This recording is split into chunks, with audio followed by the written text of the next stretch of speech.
They're under a different realm. The City of London gives itself the right to be known as a crown, and the monarch of Great Britain has no jurisdiction to enter it unless by invitation. So or by request. Just like those officials, public officials, we put our trust in them. We put our trust in a Prime Minister. We put our trust in health officials. And across the board, we're a picture, haven't we? Right? So automatically they get our trust. So they're in the public's trust. Ultimately, they have to meet a higher bar of conduct against the average member of public. But they have adopted over decades their own style. Do any of you agree with me?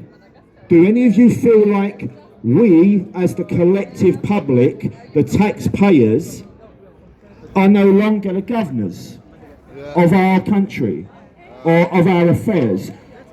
Do you maybe consider and agree that these public officials believe that they are over you?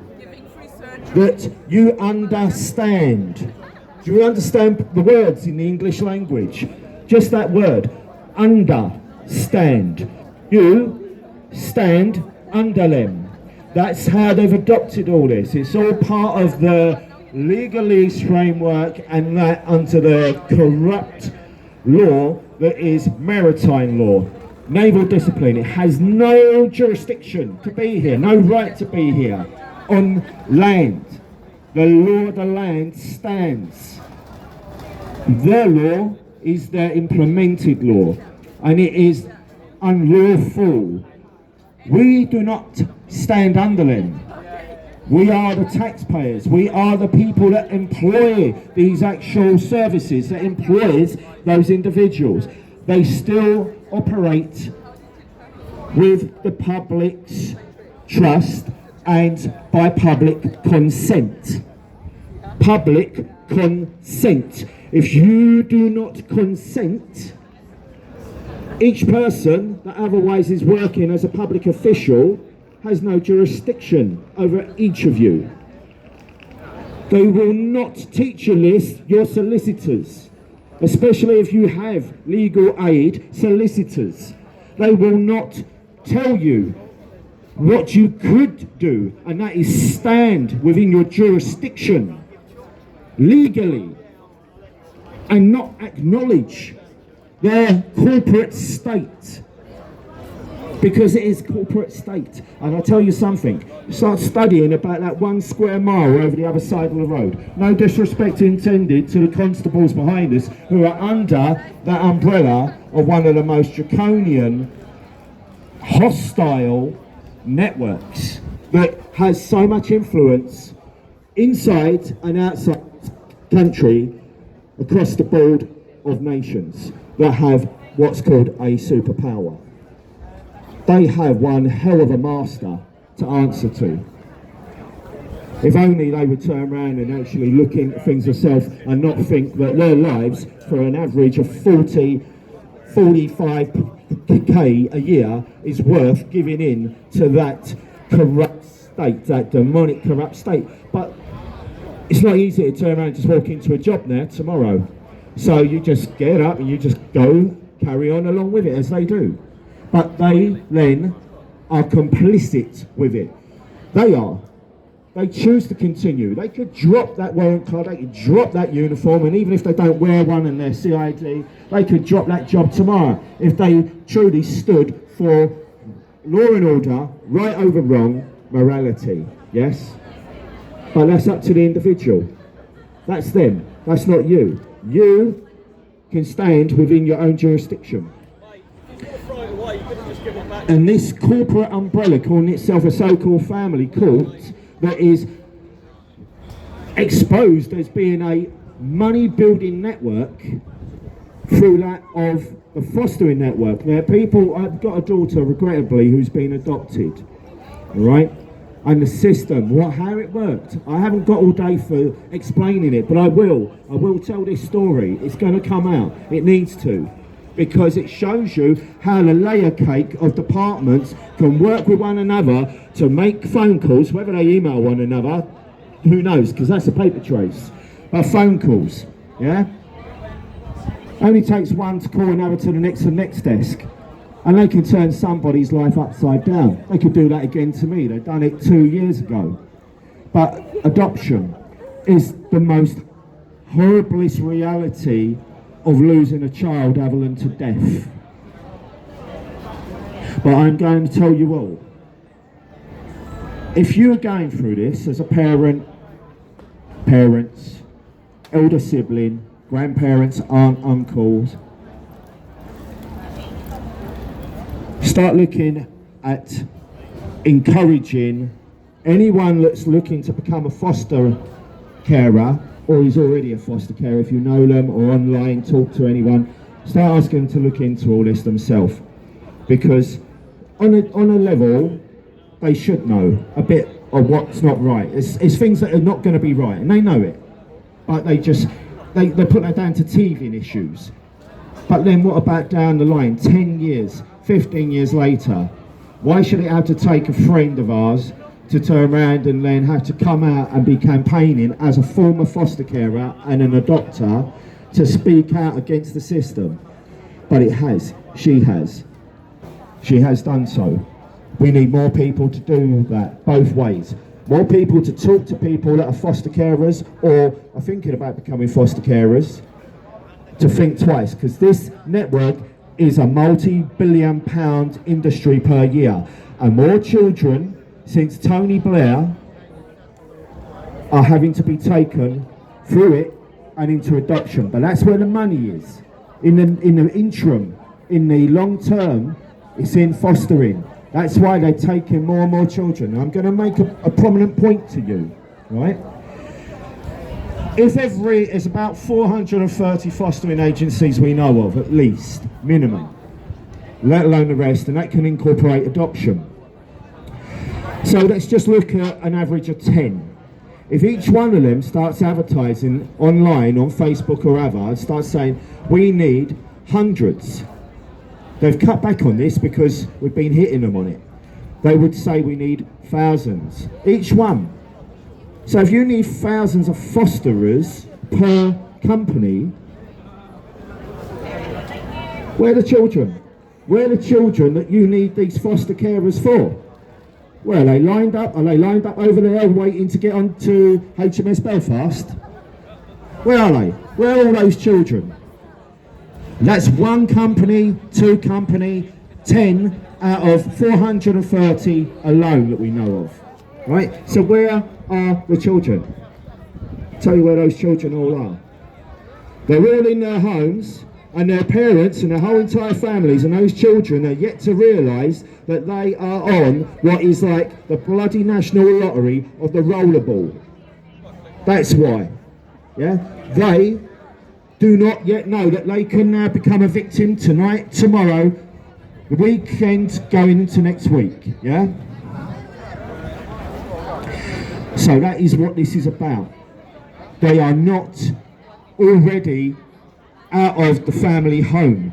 They're yet to maybe even have social work involvement.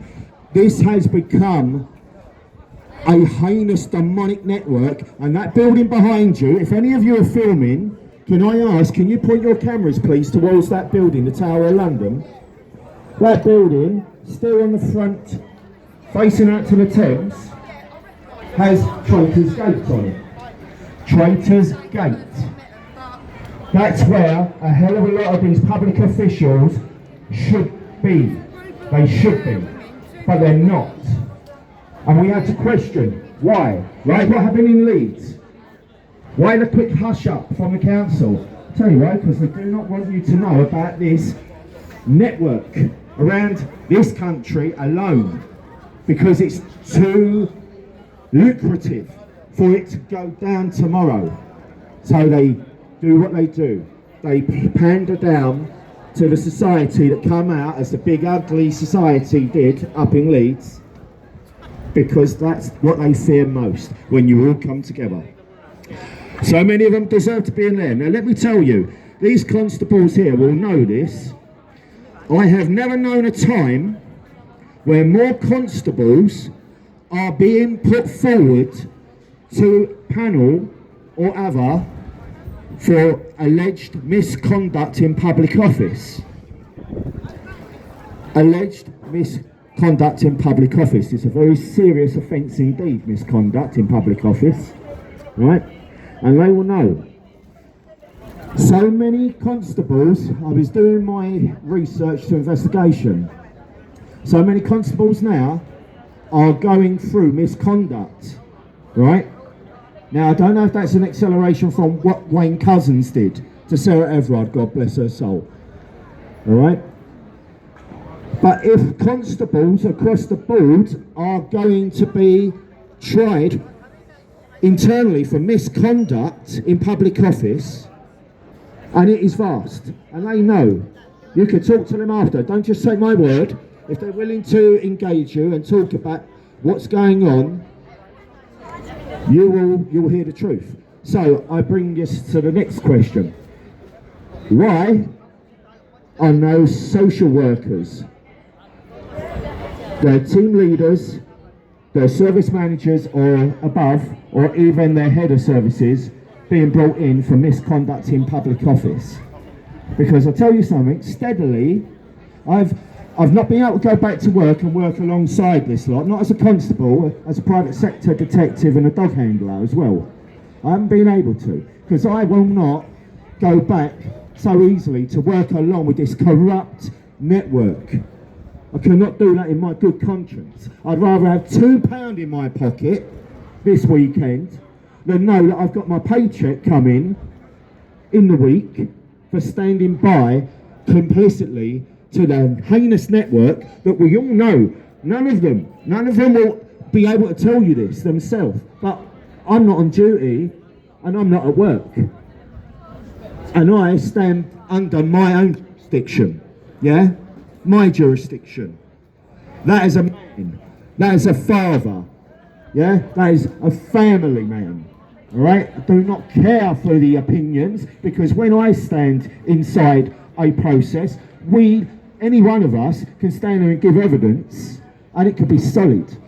And we'll get basically lashed down by some twat dinosaur in a pinstripe, yeah? Protecting the criminal out there. Right? Protecting the criminal. But we are complicit with protecting bigger criminals. But that dinosaur can turn around and rip shreds. Alright? But why? Because they allow it to happen. The system allows this to continue, this abuse. They allow these people to do this to one another. It's all part of an elaborate way of life in humanity. But I stand by me, by right over wrong. Yeah? Those people can do what they want to do. Yeah? But I don't have to be like them. And neither do you. None of you have to be like them. Alright? So all you parents, all your grandparents, all your siblings, yeah, grieving, now's the time to start looking to come out and stand in your own jurisdiction, stand in your own light. Do not be fearful of a system, a network, because I ain't fearful of people. What I am fearful is what the inner house of collusion, the inner house of understanding could do. They can make you disappear tomorrow if you speak so abruptly out of place, if you be so brazen to challenge. Yeah, how dare you? How dare you? But this is where we're at. All right, this is why we've got to take things back together. Our children should not be taken for profit. They should not be taken willy-nilly. You should not be tried under a balance of probability. You should be tried, if they're going to take you into any form of process in order to take responsibility for your child, with away your right and that of your child's right under their birth certificate, because they then say that you have handed over basically to them once you register your child under birth. Goes back to the SESQV Act of 1666, Great Fire London, monument just over the back, just literally over the back there.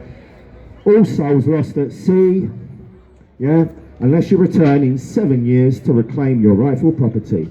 Well, how can you reclaim your children as your own property? Because that's how they term them. They see them as property, yeah, on the market, on the open market, all right? So how can you get your children back if you're up against a system that is not fit for the process, as a judicial process is meant to be? That's why you don't go to court with 12 peers of your jury. Pardon? Taxpayers' Well, money. one at a time. Let me come over to you because I'm struggling. There's a little bit of an echo from the noise. Even they're using tax money to use your kids as well. Taxpayers' money. Yeah, thank you. Valid point. Taxpayers' money all day long being used to take children illegally. All right, there are children that need to be taken by social workers, but we need social workers that uphold integrity and do it for the right reason, not because they've been infiltrated in their teams, their department, and it's become part of a complicit network of we've got to meet the quotas because the actual fostering agencies that we supply onto, where we get money changing hands backwards and forwards, need more and more. Sorry, buddy. Right, do you know what? We get this every so often, and what we find out, wait there, what we find out is 9 times out of 10, one of those people will actually be a teacher or a former social worker. That's what we find. 9 times out of 10, when we get that, one of them is a social worker or a teacher, or their partner was a foster, something like that. That's what we get. You heard that for yourself, right? You heard most of what we've covered, what Kieran has said. So it's up to you to decide. Is he right, or are we? Are we telling you the truth? Why would we be out here on a Saturday in the blistering heat? Why would we be lying about our children being taken under a complicit network within social services? And I know I haven't done nothing wrong. I know I've never harmed my children. I've never deliberately done anything that would jeopardise them. You know, I haven't in the thought process gone, I want to do something harmful. I want to put my child at risk. No, sir. No, sir. I'm just going to come back over to Richard. Richard, you wanted to say something? Sorry. I said, yeah. What I say to the public is, please go away and do your own research and educate yourself, because taxpayers' money is being used in child protection to steal children on future risk of emotional harm. Where's The Rangi? crystal ball method. Where's Rangi? And something else they're using is better than good enough care. It doesn't exist. It's fallacious. It's fallacious to steal children and profit from them. Thank you. Where's Rangi? Everybody, let me tell you this straight. Social services are evil. When it comes to money, they are greedy bastards. End of the day is, it's not our fault. End of the day is, we deserve to be parents. Are we right here? End of the day is that corruptions are all around the world. Social services don't understand who are as parents. As parents, we're not mock cleaners. They are breach motherfuckers. End of the day is, we deserve to be our parents, no matter what. We're here today to fight for our rights, to get our kids back. So no matter what, social services need to fix up, stop being nonsense. And at the end of the day is, they are nasty motherfuckers. Thank you. Marie has come all the way down from Wales as a